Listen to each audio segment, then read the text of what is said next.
Structure जो है वो देखें।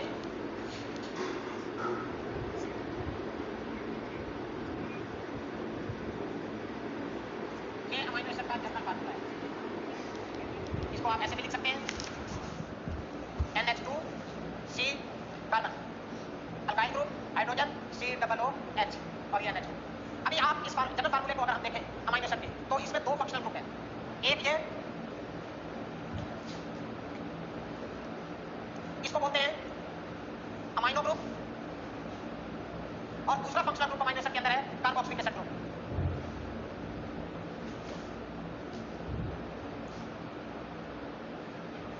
ये अल्काइल ग्रुप, ये हाइड्रोजन और ये चारों चीजें carboxylic acid group, amino group, alkyl group और ये हाइड्रोजन, ये चारों एक ही कार्बन से जुड़े हुए हैं और इस कार्बन को हम कहते हैं अल्फा कार्बन या इसको बोलेंगे एसिमेट्रिक कार्बन। अब आप गौर से देखें इसको। अब इस अमीनो एसिड के अंदर दो फंक्शनल ग्रुप है, अमीनो ग्रुप और कार्बोक्सिलिक एसिड ग्रुप। अब ये जो अमीनो एसिड है, अमीनो एसिड को नाम किसकी बेस पर देते हैं? अमीनो एसिड को नाम हम इन दो फंक्शनल ग्रुप की बेस पर देते हैं, ये अमीनो ग्रुप और ये कार्बोक्सिलिक एसिड ग्रुप। तो इसी बेस पर इसका नाम है amino acid. The name amino acid is derived from the two functional group in the formula of amino acid. These are amino group and carboxylic acid group. अभी ये amino acid जो है वो मिलकर प्रोटीन बनाएंगे। अब अमीनो एसिड मिलकर protein बनाएंगे तो एक अमीनो एसिड दूसरे अमीनो एसिड से किसके जरिए जुड़ेगा? एक अमीनो एसिड दूसरे अमीनो एसिड से पेप्टाइड बॉन्ड के जरिए जुड़ेगा। अब पेप्टाइड बॉन्ड जो है वो बनाएंगे। पहली बात, पेप्टाइड बॉन्ड होता क्या है? The linkage between hydroxyl group of carboxyl group of one amino acid.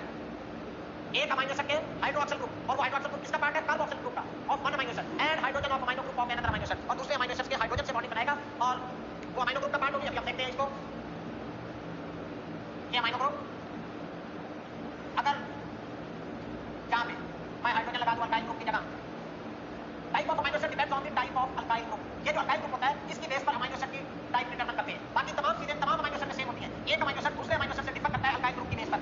तो इसलिए हम कहते हैं अल्काइल ग्रुप जैसे जैसे चेंज होता जाएगा अमीनो एसिड की टाइप जो है वो चेंज होती जाएगी। अब आप इसको देखें, ये अमीनो ग्रुप है, ये कार्बोक्सिलिक एसिड ग्रुप है। अगर मैं अल्काइल ग्रुप की जगह लगा दूं हाइड्रोजन, तो इस अमीनो एसिड को हम कहते हैं glycine. This is glycine amino acid. Glycine सबसे स्मॉलेस्ट अमीनो एसिड है, सबसे सिंपल अमीनो एसिड है, स्मॉलेस्ट या सिंपल अमीनो एसिड। अगर आपको पूछता है कि सबसे स्मॉलेस्ट अमीनो एसिड कौन सा है तो आप कहेंगे ग्लाइसिन। और ऐसा कौन सा अमीनो एसिड है जिसमें अल्काइल ग्रुप की जगह हाइड्रोजन होती है? या वो क्वेश्चन पूछ सकता है आपसे कि विच अमीनो एसिड है वो अल्काइल ग्रुप जिसमें अल्काइल ग्रुप नहीं होता, तो आपका आंसर होगा ग्लाइसिन। अब ये ग्लाइसिन आ गया। अब ये दूसरे अमीनो एसिड, जहां अल्काइल ग्रुप में लगा देता हूं मिथाइल CH3। अब ऐसा अमीनो एसिड जिसमें अल्काइल ग्रुप मिथाइल हो, इस अमीनो एसिड का नाम होगा एलानीन। अब ये आपस में मिलेंगे दोनों, आप बॉन्डिंग बनाएंगे। बॉन्डिंग कैसे बनेंगे? अभी मैंने डेफिनेशन में लिखा, लिंकेज बिटवीन हाइड्रोक्सिल ग्रुप, यानी ये अमीनो एसिड है, इसका ये हाइड्रोक्सिल ग्रुप, ये बॉन्डिंग कैसा लेगा? ये वाला hydroxyl group of carboxyl group. अभी डेफिनेशन में लिखा था linkage between hydroxyl group of carboxyl group of one amino acid. ये हाइड्रोक्सिल ग्रुप किसका पार्ट है? कार्बोक्सिल ग्रुप का। और ये कार्बोक्सिल ग्रुप किसका पार्ट है? अमीनो एसिड का। अब ये आएगा इसमें, और दूसरे अमीनो एसिड के का ये हाइड्रोजन, और ये हाइड्रोजन किसका पार्ट है? अमीनो ग्रुप का। और ये अमीनो ग्रुप किसका पार्ट है? दूसरे अमीनो एसिड का। तो ये इनके दरमियान अभी पेप्टाइड बॉन्ड बनेगा। अब ये ग्लाइसिन अमीनो एसिड है, ये एलानीन अमीनो एसिड है। अब ये मिलकर डाइपेप्टाइड बनेगा। जब दो अमीनो एसिड जुड़ते हैं तो डाइपेप्टाइड बनता है। अब ये डाइपेप्टाइड की फॉर्मेशन, अब ये HOH क्या बन गया? वाटर। अब आप इसको देखें, ये NH2, ये कार्बन, हाइड्रोजन, हाइड्रोजन, ये कार्बोनाइल कार्बन। अब ये OH तो निकल गया, वाटर बन गया। अब ये बॉन्ड होगा किसके दरमियान? नाइट्रोजन के दरमियान। ये नाइट्रोजन, कार्बन और नाइट्रोजन के दरमियान। ये नाइट्रोजन आ गए, ये इसके ऊपर ये हाइड्रोजन निकल गया, वाटर बना। ये आ गया मिथाइल ग्रुप, इधर आ गया हाइड्रोजन, ये आ गया कार्बोक्सिलिक एसिड ग्रुप COOH। अब ये बना है पेप्टाइड बॉन्ड। अब पेप्टाइड बॉन्ड किसके दरमियान होता है? बिटवीन कार्बन एंड नाइट्रोजन होता है। पेप्टाइड बॉन्ड की अगर आप कैरेक्टरिस्टिक देखें, पेप्टाइड बॉन्ड कोवलेंट बॉन्ड होता है बिटवीन टू अमीनो एसिड्स होगा हमेशा। अमीनो एसिड्स होगा बिटवीन टू अमीनो एसिड हमेशा होगा। बिटवीन कार्बन एंड नाइट्रोजन होगा, कार्बन नाइट्रोजन लिंक होता है। ये समझ आ गई? कोवलेंट बॉन्ड है, पेप्टाइड बॉन्ड कोवलेंट बॉन्ड होता है, बिटवीन टू अमीनो एसिड होता है, बिटवीन कार्बन एंड नाइट्रोजन होता है। ये इसकी कैरेक्टरिस्टिक है पेप्टाइड बॉन्ड की। अभी हम देखें इसको। अब अगर तीसरा अमीनो एसिड इसके साथ जुड़ेगा, अब ये डाइपेप्टाइड बन गया। ऐसा डाइपेप्टाइड, ये ग्लाइसिन था, अमीनो एसिड था। अब ये एलानीन अमीनो एसिड था। अब ये क्या बन गया? ये जो बना है ये डाइपेप्टाइड बना है, और इस डाइपेप्टाइड का नाम क्या है? ये डाइपेप्टाइड बन गया, और इस डाइपेप्टाइड का नाम है ग्लाइसाइल एलानीन। अब in case of dipeptide glycyl alanine formation, the OH during peptide bond formation, OH comes from carboxylic acid and H comes from amino group. अब इसमें ये पहला अमाइनो एसिड, ये दूसरा अमाइनो एसिड आके जुड़ रहा है. पहला अमाइनो एसिड OH ग्रुप दे रहा है, दूसरा अमाइनो एसिड H दे रहा है. H जो है वो अमाइनो ग्रुप से निकलेगा, OH जो है वो कहां से निकलेगा? कार्बोक्सिलिक एसिड ग्रुप से, जो क्या बनेगा? वाटर. ये वाटर रिमूव हो गया. अब ये डाइपेप्टाइड बना है. अगर ये डाइपेप्टाइड बनाना हो तो ये इसी को मैं इस तरह लिख सकते हैं हम COOH. अब इसके साथ तीसरा अमाइनो एसिड जुड़ेगा. ये तीसरा अमाइनो एसिड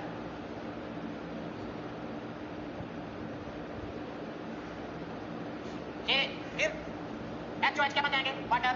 निकल गया HOH और ये बॉन्ड जो है वो किसके दरमियान बिल्ड हो गया? ये पेप्टाइड बॉन्ड. अब ये ट्राइपेप्टाइड बन गया है.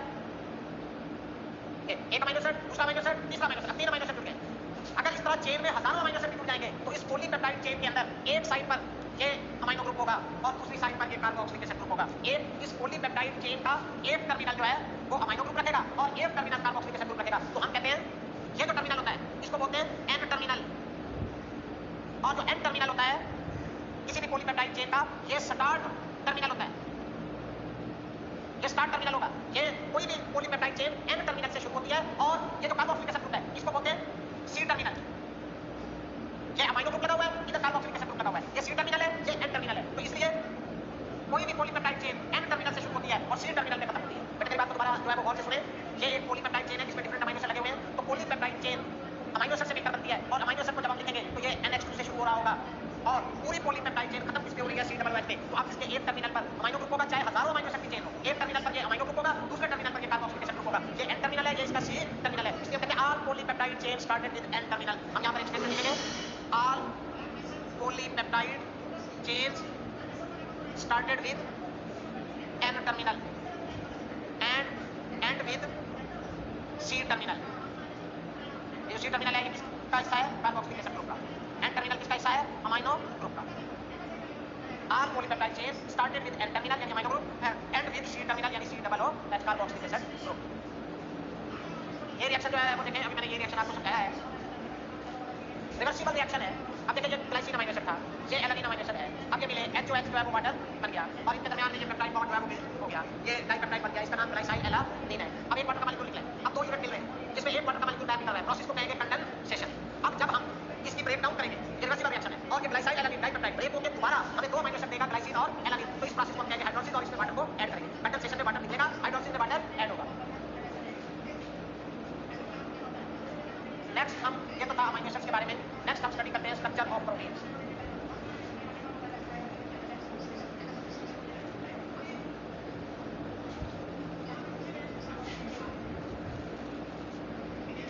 प्रोटीन के स्ट्रक्चर को एक्सप्लेन करने के लिए 4 लेवल पर हम जाते हैं. Primary structure of protein, secondary structure of protein, tertiary structure of protein and quaternary structure of protein. Protein के स्ट्रक्चर को हम 4 लेवल पे लेवल ऑफ ऑर्गेनाइजेशन पे जाके जो है स्टडी करते हैं. ये हमारे पास 4 लेवल ऑफ ऑर्गेनाइजेशन है प्रोटीन स्ट्रक्चर्स के, primary, secondary, tertiary and quaternary. हम वन बाय वन इनको डिस्कस करेंगे. पहला है primary structure of protein. Protein का जो प्राइमरी स्ट्रक्चर है वो किसको एक्सप्लेन करना है? Primary structure. प्रोटीन का प्राइमरी स्ट्रक्चर हमें दो चीजों के बारे में इंफॉर्मेशन देता है. Number of amino acids in a polypeptide chain. Second is the sequence of amino acids in a polypeptide chain. Primary structure हमें दो चीजों के बारे में इंफॉर्मेशन देता है. एक कि वो पॉलीपेप्टाइड चेन जो है, जैसे पॉलीपेप्टाइड चेन कैसे बनती है? जैसे कि एक अमाइनो एसिड दूसरे अमाइनो एसिड से जुड़ा, तीसरे अमाइनो एसिड से जुड़ा, चौथे अमाइनो एसिड से जुड़ा, पांचवें अमाइनो एसिड से जुड़ा, छठे से जुड़ा, इस तरह ये चेन चलती है. अब ये हमने ये पॉलीपेप्टाइड चेन है. अब इस पॉलीपेप्टाइड चेन के अंदर different type of amino acid लगे. पहला तो हमें ये देखना है कि इस पॉलीपेप्टाइड चेन के अंदर total number of amino acid कितने हैं. प्राइमरी स्ट्रक्चर हमें एक तो ये इंफॉर्मेशन देगा कि इस पॉलीपेप्टाइड चेन के अंदर total number of amino acid कितने हैं, और दूसरा इनकी सीक्वेंस के बारे में इंफॉर्मेशन देगा कि ये पहला अमाइनो एसिड कौन सा है, दूसरा कौन सा है, तीसरा कौन सा है, चौथा कौन सा है, पांचवा कौन सा है, छठा कौन सा है. तो ये प्राइमरी स्ट्रक्चर दो चीजों को एक्सप्लेन करता है. एक उस पॉलीपेप्टाइड चेन जो प्रोटीन बन रही है उसमें total number of amino acid कितने हैं और वो अमाइनो एसिड किस सीक्वेंस से अटैच हैं. अब प्राइमरी स्ट्रक्चर फर्स्ट टाइम जिस साइंटिस्ट ने ये प्राइमरी स्ट्रक्चर डिटरमाइन किया था वो था एफ सेंगर. एफ सेंगर वो सबसे पहला साइंटिस्ट है जिसने प्राइमरी स्ट्रक्चर जो है वो डिटरमाइन किया था. और इसने जिस प्रोटीन का प्राइमरी स्ट्रक्चर डिटरमाइन किया था वो प्रोटीन क्या थी? Insulin. F Sengar first determine a primary structure of insulin protein. ये एफ सेंगर साइंटिस्ट है और इस साइंटिस्ट ने पहली मर्तबा जिस प्रोटीन का प्राइमरी स्ट्रक्चर मालूम किया था वो प्रोटीन क्या थी? इंसुलिन थी. अब एफ सेंगर ने जब इंसुलिन का स्ट्रक्चर मालूम किया तो इसने क्या कहा था, इंसुलिन जो है वो 51 अमीनो एसिड पर कंसिस्ट करती है। इंसुलिन के अंदर एक तो कितने अमीनो एसिड है, मसलन ये इंसुलिन प्रोटीन है। जब एफ सेंगर ने इसका प्राइमरी स्ट्रक्चर मालूम किया तो इसने कहा कि insulin that consist of 51 amino acids, कि ये प्रोटीन टोटल 51 अमीनो एसिड पर मुश्तमिल है और ये 51 अमीनो एसिड दो चेन्स के अंदर है, एक इसमें अल्फा चेन है, एक इसमें बीटा चेन है। Each alpha chain of insulin that consist of 21 amino acid, her alpha chain जो है 21 अमीनो एसिड रखती है और इसकी जो बीटा चेन है उसमें 30 अमीनो एसिड्स हैं। दोबारा से सुने, एफ सेंगर पहला साइंटिस्ट था जिसने इंसुलिन प्रोटीन का प्राइमरी स्ट्रक्चर मालूम किया था। इसने कहा था इंसुलिन 51 अमीनो एसिड पर कंसिस्ट करती है और वो 51 अमीनो एसिड दो चेन में है, अल्फा चेन उसमें 21 अमीनो एसिड है, बीटा चेन उसमें 30 अमीनो एसिड है। इसी तरह हीमोग्लोबिन का जब प्राइमरी स्ट्रक्चर जो है वो मालूम किया गया, haemoglobin protein, oxygen transporting protein, haemoglobin के अंदर टोटल 574 अमीनो एसिड होते हैं। Haemoglobin consist of 574 amino acids. अब ये जो 574 अमीनो एसिड्स हैं ये 4 चेन्स में होते हैं, दो अल्फा चेन्स है और दो इसमें बीटा चेन्स है। Alpha chain, alpha chain, beta chain, beta chain, यानी दो अल्फा चेन है और दो बीटा चेन है। Each alpha chain consist of 141 amino acids. Her alpha chain के अंदर 141 अमीनो एसिड्स होते हैं और हर बीटा चेन के अंदर 146 अमीनो एसिड्स होते हैं। ये हीमोग्लोबिन का प्राइमरी स्ट्रक्चर है। हीमोग्लोबिन का प्राइमरी स्ट्रक्चर ये हमें बताता है कि हीमोग्लोबिन जो है टोटल 574 अमीनो एसिड पर मुश्तमिल है और वो 574 अमीनो एसिड 4 पॉलीपेप्टाइड चेन में, दो अल्फा चेन हैं, दो बीटा चेन है। हर अल्फा चेन 141 अमीनो एसिड रखती है, हर बीटा चेन 146 अमीनो एसिड जो है वो रखेगी।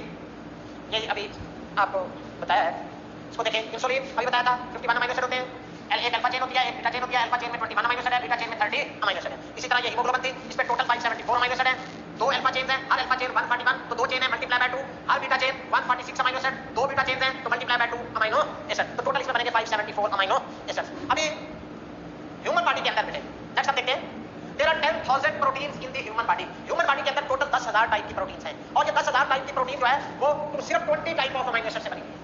वो हर प्रोटीन के अंदर इन अमीनो एसिड की तादाद मुख्तलिफ होती है और हर प्रोटीन के अंदर उन अमीनो एसिड की सीक्वेंस मुख्तलिफ होती है। इसी वजह से प्रोटीन की टाइप जो है वो चेंज हो जाती है। प्रोटीन की type, number and sequence of amino acid पे जो है वो डिपेंड करती है। तो टोटल जो 10,000 टाइप है बनी हुई सिर्फ 20 टाइप ऑफ अमीनो एसिड है। अभी एक पॉलीपेप्टाइड चेन के अंदर कोई भी पॉलीपेप्टाइड चेन है, ये मतलब पॉलीपेप्टाइड चेन है, इसमें ये डिफरेंट अमीनो एसिड जुड़े हुए। अब ये जो अमीनो एसिड किस तरतीब के साथ जुड़ेंगे, पहला अमीनो एसिड कौन सा होगा, दूसरा अमीनो एसिड कौन सा होगा, तीसरा अमीनो एसिड कौन सा होगा, चौथा अमीनो एसिड जो है वो कौन सा होगा, तो ये जो अमीनो एसिड्स हैं इनकी तरतीब को कौन डिटरमाइन करता है, तो हम कहते हैं the sequence of amino acids is determined by sequence of nucleotides in a DNA। किसी भी प्रोटीन के अंदर या पॉलीपेप्टाइड चेन के अंदर अमीनो एसिड की सीक्वेंस को कौन डिटरमाइन करता है, sequence of nucleotide DNA. DNA आपको पता है अमीनो एसिड बनने के लिए इंफॉर्मेशन कहां से आती है, ये अमीनो एसिड बनने के लिए इंफॉर्मेशन जो है वो डीएनए से आती है और डीएनए में क्या होती है, प्रोटीन सिंथेसिस का प्रोसेस आपने बेटे स्टडी किया होगा ट्रांसलेशन का, कि राइबोसोम प्रोटीन बनाता है और राइबोसोम वो इंफॉर्मेशन कहां से ले रहा होता है, मैसेंजर आरएनए से, और मैसेंजर आरएनए के ऊपर कोडान होते हैं या ट्रिपलेट कोड होते हैं। एक टाइप का कोडान एक टाइप के अमीनो एसिड के बनने के लिए इंफॉर्मेशन देता है, कुछ कोडान भी कहते हैं, ट्रिपलेट कोड भी कहते हैं, जेनेटिक कोड भी कहते हैं। और वो जेनेटिक कोड मैसेंजर आरएनए के ऊपर, मसलन ये मैसेंजर आरएनए है, ये जेनेटिक कोड है, इसके ऊपर 3 न्यूक्लियोटाइड का सेट होता है, ये इस तरह ऐसे अटैच है मुख्तलिफ कोडान, ये मतलब मैसेंजर आरएनए। अब एयूजी कोड है, एयूजी कोड जो है वो किसके लिए कोडिंग करता है, मिथियोनीन के लिए। एजीए कोडिंग किसके लिए करता है, आर्जिनिन के लिए, अमीनो एसिड के लिए। ये मिथियोनीन अमीनो एयूजी स्टार्ट कोडान भी कहते हैं इसको, ये मिथियोनीन अमीनो एसिड के लिए कोडिंग करता है। एजीए कोड जो है वो आर्जिनिन अमीनो एसिड के लिए कोडिंग करता है। अब ये कोड जिस तरतीब के साथ लगे होंगे ये अमीनो एसिड पॉलीपेप्टाइड चेन में उसी तरतीब के साथ जुड़ेंगे। तो ये एक्चुअली मैसेंजर आरएनए किसकी कॉपी होता है, ये जीन की कॉपी होता है। एक जीन एक टाइप की प्रोटीन बनने के लिए इंफॉर्मेशन दे रहा होता है, तो अब जिस टाइप की प्रोटीन बनानी होती है उसी टाइप का जीन जो है वो डीएनए में से कॉपी होकर मैसेंजर आरएनए बन जाता है और फिर उसको राइबोसोम रीड करके प्रोटीन बनाता है। तो इसलिए हम कहते हैं sequence of amino acid is determined by sequence of nucleotides in DNA. ये सिकल सेल हीमोग्लोबिन है, sickle cell haemoglobin abnormal haemoglobin होती है। अब इसमें क्या होता है, इसमें पूरी चेन के अंदर सिर्फ एक, इसकी दो चेन थी, दो टाइप की चेन थी, टोटल 4 चेन थी हीमोग्लोबिन में। ये अभी हमने जो स्ट्रक्चर पढ़ा, दो अल्फा चेन है, दो बीटा चेन है। इसमें सिर्फ बीटा चेन के अंदर सेकंड लास्ट अमीनो एसिड, और वो सेकंड लास्ट अमीनो एसिड कौन जो है वो सिर्फ एक अमीनो एसिड चेंज हुआ है। वो कैसे चेंज हुआ है इसके अंदर, अभी हम अगले डायग्राम में देखें। आप जो हीमोग्लोबिन की नॉर्मल चेन होती है, नॉर्मल चेन ये चल रही है, normal haemoglobin beta chain, valine, histidine, leucine, threonine, proline, glutamic acid, glutamic acid. तो सेकंड लास्ट अमीनो एसिड यहां पर ग्लूटामिक एसिड है। अब ये second last amino acid glutamic acid है नॉर्मल चेन के अंदर। जो सिकल सेल हीमोग्लोबिन होती है या सिकल सेल एनीमिया भी बोलते हैं इसको, इसमें क्या होता है, इस ग्लूटामिक एसिड की जगह ये वेलिन आ जाता है, यानी ये ग्लूटामिक एसिड रिप्लेस हो जाएगा, इसकी जगह क्या आ जाएगा, ये वेलिन आ जाएगा। अब एक अमीनो एसिड चेंज होने की वजह से वो पूरी की पूरी प्रोटीन जो है वो नॉन फंक्शनल हो जाती है। अब ये हुआ क्यों है, ये आमतौर पर होता है जीन म्यूटेशन की वजह से। अब जीन म्यूटेशन जो है वो कैसे हुआ कि डीएनए के अंदर जो कोड था ग्लूटामिक एसिड के लिए, वो था CTT। अब ये क्या हुआ, ये चेंज हो गया कोड। ये कोड था किसके लिए, ग्लूटामिक एसिड के लिए। अब ये कोड चेंज हुआ, कोड चेंज हो गया, ये थायमिन की जगह एडेनिन आ गया, ये एडेनिन आ गया। और ये कोड किसके लिए है, वैलिन के लिए। ये जीन म्यूटेशन हुई है, बेसिकली जीन डिफेक्टिव हुआ है जीन के अंदर, ये म्यूटेशन हुई, म्यूटेशन से थायमिन रिप्लेस हो गई, एडेनिन आ गई, थायमिन से कोड बनता था CTT और ये कोड था ग्लूटामिक एसिड के लिए। अब ये कोड बन गया CAT और ये कोड है किसके लिए, वैलिन के लिए। अब एक न्यूक्लियोटाइड चेंज हुआ है डीएनए के अंदर, उसकी वजह से कोड चेंज हुआ और उसकी वजह से आगे जो इंफॉर्मेशन गई प्रोटीन बनाने के लिए राइबोसोम के पास, वो ग्लूटामिक एसिड की नहीं गई बल्कि किसकी गई, वैलिन की। और वैलिन आने की वजह से वो पूरी की पूरी प्रोटीन जो है वो क्या हो गई है, एबनॉर्मल हो गई है। वो था प्राइमरी स्ट्रक्चर ऑफ प्रोटीन। अभी हम डिस्कस करेंगे सेकेंडरी स्ट्रक्चर ऑफ प्रोटीन। अब बेटे प्राइमरी स्ट्रक्चर में हमने number and sequence of amino acid जो है वो स्टडी करते हैं। सेकेंडरी स्ट्रक्चर, अब प्राइमरी स्ट्रक्चर के दौरान ये प्रोटीन जो है, अभी बता रहा था मैं, ये अमीनो एसिड है जो इस तरह स्ट्रेट चेन में जुड़ रहे हैं, ऐसे ये लंबी सारी चेन बन जाती है। वो डिपेंड करता है पॉलीपेप्टाइड चेन के अंदर टोटल अमीनो एसिड कितने हैं। अब ये लॉन्ग चेन बन जाएगी, मसलन ये आ गई ऐसे chain. This is the primary structure, ये प्रोटीन का प्राइमरी स्ट्रक्चर है। अगर ये चेन इसी तरह लंबी होगी तो ये तो सेल में पूरी नहीं आएगी, तो सेल में कैसे, सेल वैसे माइक्रोस्कोपिक होता है, तो इस पूरी प्रोटीन इसका साइज कम करने के लिए ये फर्दर कन्वर्ट गुजरती है सेकेंडरी और टर्शरी और क्वाटरनरी स्ट्रक्चर से, वो मुख्तलिफ प्रोटीन मुख्तलिफ स्ट्रक्चर अडॉप्ट करती है। तो ये सेकेंडरी स्ट्रक्चर में अब इसको साइज कम होगा। अब ये कैसे कम होगा, सबसे पहला काम क्या होगा, ये जो प्राइमरी स्ट्रक्चर है प्रोटीन का, ये पहले स्ट्रेट चेन में है, स्ट्रेट चेन से ये किस फॉर्म के अंदर आएगा, हेलिकल फॉर्म के अंदर, ऐसे। अब इसका साइज कम हो गया, पहले ये अगर लंबे साइज की थी, अब इसका साइज कम हो गया। अब ये इसे स्ट्रेट चेन से हेलिकल फॉर्म के अंदर कन्वर्ट होने के लिए कौन सी बॉन्डिंग बनाना पड़ी, यहां पर बॉन्डिंग बनाएगा, इस बॉन्डिंग को हम क्या कहेंगे, हाइड्रोजन बॉन्डिंग। पहली बॉन्डिंग जो उसे प्राइमरी स्ट्रक्चर से सेकेंडरी स्ट्रक्चर के अंदर कन्वर्ट कर रही है, इसको हम क्या कह रहे हैं, हाइड्रोजन बॉन्डिंग। अब ये हेलिकल स्ट्रक्चर बन गया है, इस हेलिकल स्ट्रक्चर को हम क्या कहेंगे, अल्फा हेलिक्स। इसे क्या कहेंगे, अल्फा हेलिक्स। और अल्फा हेलिक्स कौन सी बॉन्डिंग की वजह से होता है, हाइड्रोजन बॉन्डिंग। अभी ये देखिए, इसमें दूसरा जो है, अभी आप देखिए बॉन्डिंग कैसे बिल्ड हुई है, हाइड्रोजन बॉन्ड किसके दरमियान में बनेगा। अब ये अमीनो एसिड जो है, फार्मूला लिखता हूं अमीनो एसिड का, ये बस अमीनो एसिड, ये का जन्म पर, ये कार्बोक्सिलिक एसिड COOH। अब ये एक अमीनो एसिड, इसी तरह ये दूसरे अमीनो एसिड से चेन में इसी तरह जुड़े होते हैं ये सारे।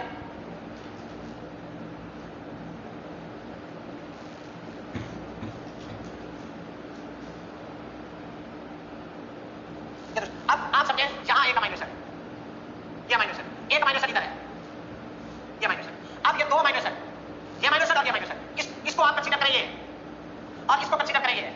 अब ये आपस में अट्रैक्शन बनाएंगे हाइड्रोजन बॉन्डिंग की। कैसे बनाएंगे, एक अमीनो एसिड के कार्बोक्सिलिक एसिड ग्रुप की ये जो कार्बोनाइल कार्बन है, C डबल बॉन्ड O वाली, इसके ऊपर ये जो ऑक्सीजन है, ये ऑक्सीजन बॉन्ड बिल्ड करेगी यहां पर, इसके साथ, हाइड्रोजन के साथ। Hydrogen is a part of amino group of another amino acid, this is called hydrogen bond. यहां पर हाइड्रोजन बॉन्ड बनेगा। मेरी बात को दोबारा गौर से सुने, हाइड्रोजन बॉन्ड किसके दरमियान होती है, ये एक अमीनो एसिड, एक अमीनो एसिड का कार्बोक्सिलिक एसिड ग्रुप की कार्बोनाइल कार्बन की ऑक्सीजन, दूसरे अमीनो एसिड के अमीनो ग्रुप की हाइड्रोजन, इसके दरमियान ये बॉन्डिंग बनेगी और इस बॉन्डिंग को हम कहेंगे हाइड्रोजन बॉन्डिंग। ये क्वेश्चन है, एक अमीनो एसिड के कार्बोक्सिलिक एसिड ग्रुप की ऑक्सीजन, दूसरे अमीनो एसिड के अमीनो ग्रुप की हाइड्रोजन के दरमियान ये बॉन्डिंग होगी, ये हाइड्रोजन। और इस तरह ये थ्रू आउट हाइड्रोजन बॉन्डिंग जो है वो इसमें चलती जाएगी, पूरी चेन जितनी भी लंबी चेन होती है। दूसरा, ये इसकी इस फॉर्म में कन्वर्ट हो गई प्रोटीन। अब प्रोटीन फर्दर फिर जो है वो गुजरेगी टर्शरी स्ट्रक्चर से, ये सेकंड टाइप ऑफ बॉन्डिंग से। दोबारा मेरी बात को गौर से सुने, ये प्राइमरी स्ट्रक्चर था, इसमें प्रोटीन स्ट्रेट चेन में थी। अब ये सेकेंडरी स्ट्रक्चर के दौरान इसमें जो पहली चेंज आई वो ये हेलिकल आ गई। अब दूसरी चेंज इसमें क्या आएगी, प्रोटीन के अंदर,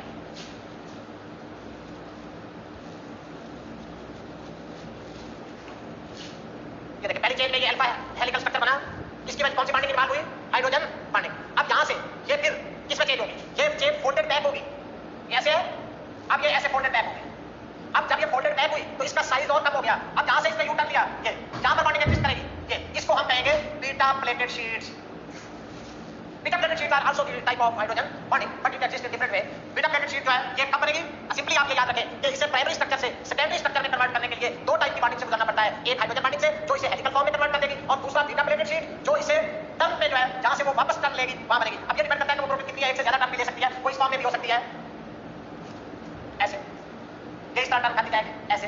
तो ये हर टर्न पे ये सारी क्या होंगी, इसकी बीटा प्लेटेड शीट्स है, ये सारी बीटा प्लेटेड शीट्स है इसकी, जो इसे इस फॉर्म में कन्वर्ट करेंगे। अब this is called the secondary structure of the protein. अभी हम डिस्कस कर रहे थे secondary structure is the structure of protein molecule resulting from the regular coiling folding of the chain of amino acid. Types of bonding, आपसे सवाल पूछा जा सकता है कि कौन सी टाइप की बॉन्डिंग एग्जिस्ट करती है, एक तो अल्फा हेलिक्स है, और अल्फा हेलिक्स में कौन सी बॉन्डिंग होती है, हाइड्रोजन बॉन्डिंग, ये हाइड्रोजन बॉन्डिंग होगी, और दूसरी बॉन्डिंग होगी बीटा प्लेटेड शीट। अब ये जो अल्फा हेलिकल स्ट्रक्चर बनता है, इस अल्फा हेलिकल स्ट्रक्चर के अंदर वो कहता है कि alpha helix is very uniform geometric structure with 3.6 amino acid in each turn off the helix. इस बात को समझे, ये देखें यहां से शुरू हुआ, ये यहां आके इसका हाफ टर्न हुआ, और ये जब वापस आएगा तो ये दोबारा से मैं करता हूं, ये देखें ये हाफ टर्न, ये जब वापस आएगा उस पॉइंट पर तो ये कंप्लीट टर्न होगा, ये यहां तक कंप्लीट टर्न है इसका, ये ऐसे चलता जाएगा। ऐसे। तो ये प्रोटीन जो है ये यहाँ से लेके यहाँ तक total number of amino acid जो है वो इसमें यहाँ से यहाँ तक कितने होंगे 3.6 अमीनो एसिड्स। इस अल्फा हेलिकल स्ट्रक्चर के अंदर एक टर्म के अंदर total number of amino acid कितने होते हैं 3.6 amino acids. Beta pleated sheet is bound by folding back of the polypeptide chain. अभी मैंने बताया था बीटा प्लेटेड शीट कब बनेगी जब चेन फोल्डेड बैक होगी। ये यहाँ से ये फोल्डेड बैक हो रही है वहां पर ये बीटा प्लेटेड शीट जो है वो एग्जिस्ट करेगी।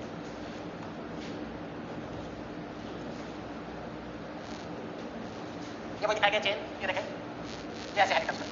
अभी इसका एक टर्म ये जैसे यहाँ से लिया आफ्टर यहाँ के कंप्लीट टर्म जो है इसका एक जो कंप्लीट टर्म होता है उसमें 3.6 अमीनो एसिड होते हैं। ये इसकी हाइड्रोजन बॉन्डिंग हो रही है यहाँ ये मुख्तलिफ जगहों पे हाइड्रोजन बॉन्डिंग पूरी चेन में होगी। अब ये जो अल्फा हेलिक्स होता है इसका अल्फा हेलिक्स किस डायरेक्शन में होता है clockwise. Alpha helix is clockwise, ये क्लॉकवाइज होता है। Single protein chain secondary structure से गुजरती है। Helical shape maintained by intramolecular hydrogen bond हमने डिस्कस किया है। अभी हम नेक्स्ट डिस्कस करते हैं टर्शरी स्ट्रक्चर। टर्शरी स्ट्रक्चर जो है वो क्या होती है। अभी हम डिस्कस कर रहे थे कि ये किस फॉर्म में आ गई है। ये प्रोटीन सेकेंडरी स्ट्रक्चर में इस फॉर्म के अंदर आ गई है। ये बीटा प्लेटेड शीट से गुजरने के बाद अब इसमें मजीद फोल्डेड होना है। ये चेन एक दूसरे के ऊपर जो है वो फोल्डेड होगी और फोल्डेड बैक होके ये ऐसे ऐसे चेन बनाएगी इस तरह ऐसे ऐसे और ये इस तरह चेन फोल्ड होती जाएगी और ये इस तरह स्ट्रक्चर बन बिल्ड होगा ऐसे ग्लोब्यूलर शेप में आ जाएगी ऐसे।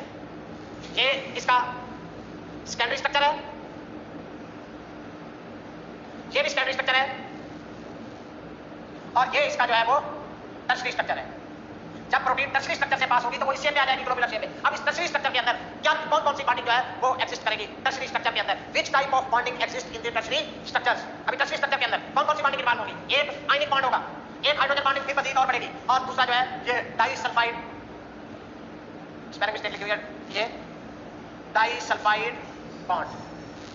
डाइसल्फाइड बॉन्ड ये तीन टाइप की बॉन्डिंग होती है आयनिक बॉन्डिंग, हाइड्रोजन बॉन्डिंग और डाइसल्फाइड बॉन्डिंग। आमतौर पर आपसे ये क्वेश्चन पूछे जाते हैं कि टर्शरी स्ट्रक्चर में कौन सी बॉन्डिंग एग्जिस्ट करती है, सेकेंडरी स्ट्रक्चर में कौन सी बॉन्डिंग एग्जिस्ट करती है। मैं दोबारा से रिपीट कर देता हूं। ये प्राइमरी स्ट्रक्चर था जिसमें ये अमीनो एसिड चेन में जुड़े हुए हैं। कौन सा बॉन्ड आ रहा है ये पेप्टाइड बॉन्ड आ रहा है। अभी हमने डिस्कस किया प्राइमरी स्ट्रक्चर में पेप्टाइड बॉन्ड, सेकेंडरी स्ट्रक्चर में hydrogen bonding beta pleated sheet, tertiary structure में ionic bonding, hydrogen bonding, disulphide bonding. अभी फिर डिस्कस करते हैं दोबारा इसको।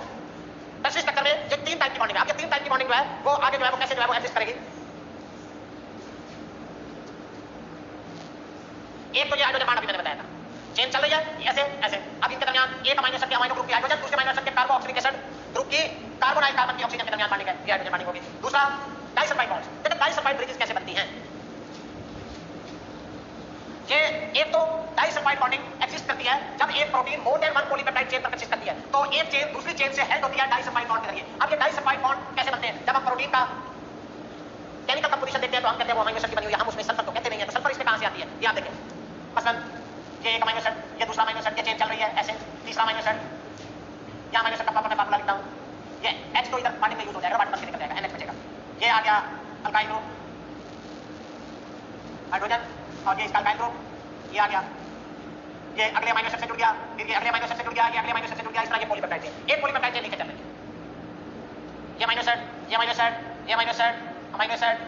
अभी आप इसको देखें ये N, ये H, ये C, ये H, ये अल्काइल, ये कार्बोनाइल कार्बन। अभी ये फर्दर दूसरे अमीनो एसिड से जुड़ गया ये अमीनो एसिड, इस तरह ये चलता जाएगा ऐसे। अब आप देखें एक अमीनो एसिड होते हैं जिसमें थायोसल्फेट ग्रुप होता है।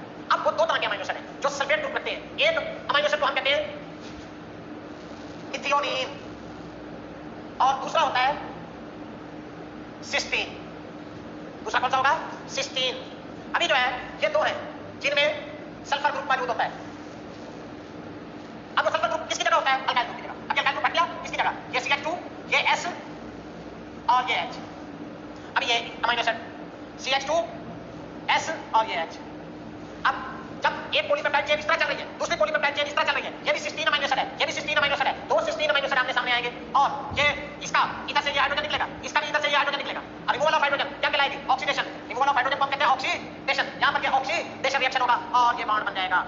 अब देखिए ये चेन है, ये भी सल्फर, ये भी सल्फर। जैसे ये चेन, ये अमीनो एसिड का सल्फर, ये दूसरे अमीनो एसिड का नीचे वाले का सल्फर और ये जुड़ गए एक ये। अब ये डाइसल्फाइड ब्रिजेस के जरिए जुड़ गए। तो ये डाइसल्फाइड ब्रिजेस बनाने में कौन यूज होता है cysteine. Methionine don't form the disulphide bridges. मेरी बात को दोबारा सुने, दो अमीनो एसिड होते हैं जो सल्फर ग्रुप रखते हैं, एक मिथियोनिन एक सिस्टीन। लेकिन डाइसल्फाइड ब्रिजेस बनाने में कौन यूज होता है सिस्टीन। अब दो सिस्टीन मिल गए, एक सिस्टीन ये एक सिस्टीन ये, तो कंपाउंड क्या बना सिस्टाइन। यानी ये देखें cysteine plus cysteine resulting compound क्या बना सिस्टाइन। तो जहां डाइसल्फाइड ब्रिजेस बनती है वहां पर ये सिस्टाइन फॉर्मेशन होती है। एक तो ये है कि कोई भी प्रोटीन जो एक से ज्यादा पॉलीपेप्टाइड चेन पर कंसिस्ट करती है उनमें एक चेन दूसरी चेन के साथ किसके जरिए जुड़ी होती है डाइसल्फाइड ब्रिजेस के जरिए। और वो डाइसल्फाइड ब्रिजेस कौन सा अमीनो एसिड बनाता है सिस्टीन अमीनो एसिड बनाएगा। एक बात। दूसरी बात अभी हम डिस्कस कर रहे थे टर्शियरी स्ट्रक्चर ऑफ प्रोटीन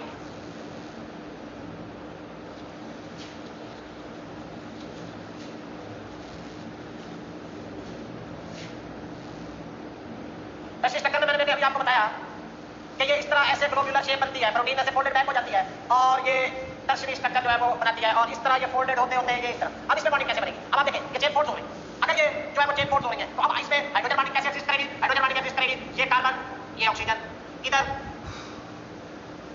ये कार्बन ये ऑक्सीजन और इधर अमाइनो ग्रुप नाइट्रोजन और उसका हाइड्रोजन, ये बॉन्डिंग। इसका मेरे स्कूल नजर नहीं आ रहा, थोड़ा सा बड़ा करके बनाते हैं।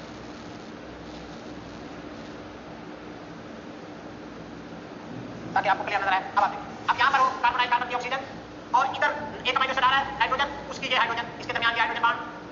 अब यहाँ कार्बन 3 टाइप की बॉन्ड टर्शियरी स्ट्रक्चर में एग्जिस्ट करती है। टर्शियरी स्ट्रक्चर में एक आयनिक बॉन्ड होगा, एक हाइड्रोजन बॉन्ड मजीद बनेंगे, एक तो बनेंगे सेकेंडरी स्ट्रक्चर में, एक मजीद हाइड्रोजन बॉन्डिंग की तादाद बढ़ेगी और तीसरा जो है डाइसल्फाइड बॉन्ड या ब्रिजेस, ये 3 तरह के अब ये बन गए। अब अगर चेन में यहाँ पर एक अमाइनो एसिड का सल्फर आ रहा है, दूसरे अमाइनो एसिड का सल्फर, ये डाइसल्फाइड ब्रिजेस इस तरह बनेगी और फिर जो है वो तीसरा था हाइड्रोजन बॉन्डिंग जो है वो मजीद बढ़ जाएगी ये, और तीसरा आयनिक बॉन्ड। अब आयनिक बॉन्ड जो है वो कैसे जो है वो बिल्ड होता है? आयनिक बॉन्ड जो है अब आप देखें ये आयनिक बॉन्ड है, ये चेन, अब उसका ये अमाइनो ग्रुप प्रोटॉन लेगा NH2 NH3 पॉजिटिव प्लस वो H रिमूव हुआ कार्बोक्सिलिक एसिड ग्रुप का सीधा नेगेटिव। अब यहाँ पर ये आयनिक बॉन्ड बनेगा। अब आयनिक बॉन्ड जो है वो किसके दरमियान बनेगा? एक अमाइनो एसिड के अमाइनो ग्रुप दूसरे अमाइनो एसिड के कार्बोक्सिलिक एसिड ग्रुप के दरमियान ये बॉन्डिंग आपको शो हो रही है, this is called ionic bond. अब तीसरा एक और टाइप की बॉन्डिंग होती है इसमें टर्शियरी स्ट्रक्चर के अंदर, चौथी टाइप की बॉन्डिंग है वीक हाइड्रोफोबिक इंटरेक्शंस।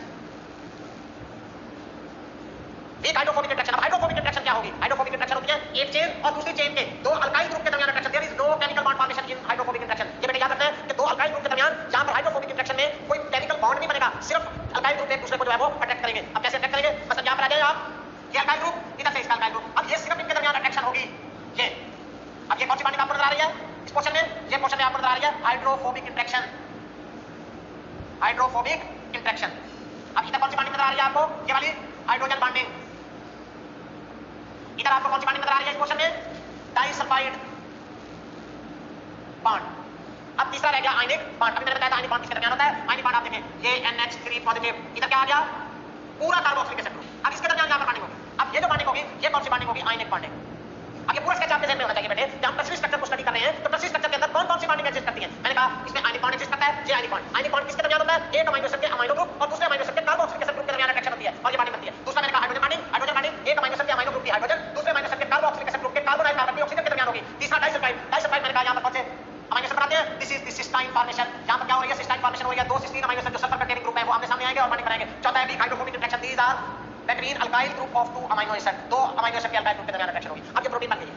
अभी अगर हम देखें ये टर्शियरी स्ट्रक्चर था। अब इस टर्शियरी स्ट्रक्चर के अंदर प्रोटीन ने कैसी शेप एज्यूम की है? प्रोटीन ने जो शेप एज्यूम की है वो ग्लोबुलर शेप है, इसलिए हम कहते हैं ग्लोबुलर प्रोटीन का टर्शियरी स्ट्रक्चर जरूरी है। ग्लोबुलर प्रोटीन जो है वो टर्शियरी स्ट्रक्चर से जो है वो गुजरेगी।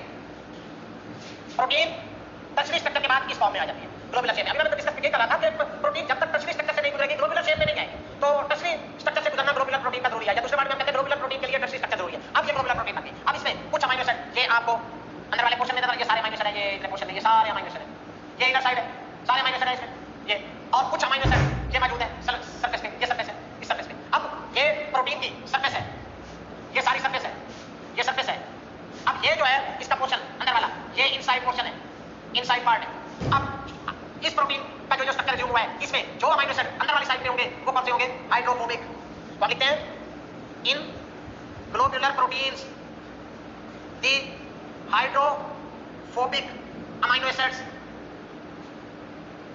buried inside while hydrophilic amino acids on surface। अब दो तरह के अमाइनो एसिड हैं, एक हाइड्रोफोबिक एक हाइड्रोफिलिक। हाइड्रोफोबिक अंदर वाली साइड पे होंगे, हाइड्रोफिलिक सरफेस पर होंगे जब ये ग्लोबुलर शेप एज्यूम कर लेगी। अभी नेक्स्ट हम चलते हैं क्वार्टररी स्ट्रक्चर। ये भी देखें टर्शियरी स्ट्रक्चर था, ये देखें ये हेलिकल फॉर्म बना रही है। अब ये बॉन्डिंग रेड में आपको डॉट में नजर आ रही है, कौन सी बॉन्डिंग है? दिस इज ये देखें ये क्लॉकवाइज रोटेट कर रहा है, क्लॉकवाइज रोटेशन है और ये हेलिकल स्ट्रक्चर बन रहा है, इसको हम अल्फा हेलिक्स कहते हैं। और ये यहां पर इसे हेलिकल फॉर्म में किसने तब्दील किया? ये रेडिश में जो आपको नजर आ रही है ये क्या है? Hydrogen bond. अब इस प्रोटीन ने ये टर्न ले लिया, जहां से मैंने कहा ना ये वापस यू टर्न लेगी, वहां पर ये बॉन्डिंग एग्जिस्ट करेगी। इस बॉन्डिंग को हम क्या कहेंगे? शीट स्ट्रक्चर बना रही है, तो बीटा प्लेटेड शीट्स। अभी ये देखें यहां पर इलेक्ट्रोस्टैटिक इंटरेक्शन, ये यहां पर कौन सी बॉन्डिंग बन रही है? आयनिक बॉन्ड, आयनिक बॉन्ड, ये हाइड्रोजन बॉन्ड दिखाया गया आपको। अब ये डाइसल्फाइड ब्रिज, एक अमाइनो एसिड का CH2S या S का यहां भी S था, S निकल गया, ऑक्सीडेशन हो गई, ये डाइसल्फाइड ब्रिजेस बन गए। समझ आ गई? और एक और टाइप की बॉन्डिंग जो है वो होती है इसमें मेटल आयन बॉडी नेशन। बाद बात मेटल्स जो है वो मौजूद होते हैं और प्रोटीन के अंदर, और वो मेटल्स जो है वो क्या काम करते हैं, वो दो कार्बोक्सिलिक एसिड ग्रुप के दरमियान के कोऑर्डिनेशन करते हैं, इसको हम कहते हैं metal ion coordination. Next is the quaternary structure of protein. Protein globular, protein tertiary structure से गुजरने के बाद वो ग्लोबुलर बन जाती है। अब आगे वो क्वार्टरनरी स्ट्रक्चर में जाती है या नहीं जाती है, डिफरेंट प्रोटीन की डिफरेंट नेचर है। बाद प्रोटीन क्वार्टरनरी स्ट्रक्चर से गुजरती है, बाद प्रोटीन क्वार्टरनरी स्ट्रक्चर से नहीं गुजरती। हीमोग्लोबिन क्वार्टरनरी स्ट्रक्चर से गुजरती है। अब ये क्वार्टरनरी स्ट्रक्चर होता क्या है, अब ये प्रोटीन कितना थी टर्शरी स्ट्रक्चर के बाद, जब ये क्वार्टरनरी स्ट्रक्चर से गुजरी तो क्वार्टरनरी स्ट्रक्चर से गुजरने के बाद इसमें क्या हो जाएगी, हाइड्रोफोबिक इंटरेक्शन मजीद बढ़ जाएगी, हाइड्रोजन बॉन्डिंग मजीद स्ट्रांग हो जाएगी, आयनिक बॉन्डिंग मजीद स्ट्रांग हो जाएगी और ये प्रोटीन कैसी हो जाएगी, ये देखिए ये चेन बिल्कुल करीब आ जाएगी, हाइड्रोफोबिक इंटरेक्शन बहुत स्ट्रांग हो जाएगी, इसकी बॉन्डिंग मजीद स्ट्रांग हो जाएगी, ये देखिए इसका साइज मजीद कम हो गया। This is called quaternary structure, ये क्वार्टरनरी स्ट्रक्चर प्रोटीन का। तो haemoglobin oxygen carrying protein of red blood cell exhibit such a structure.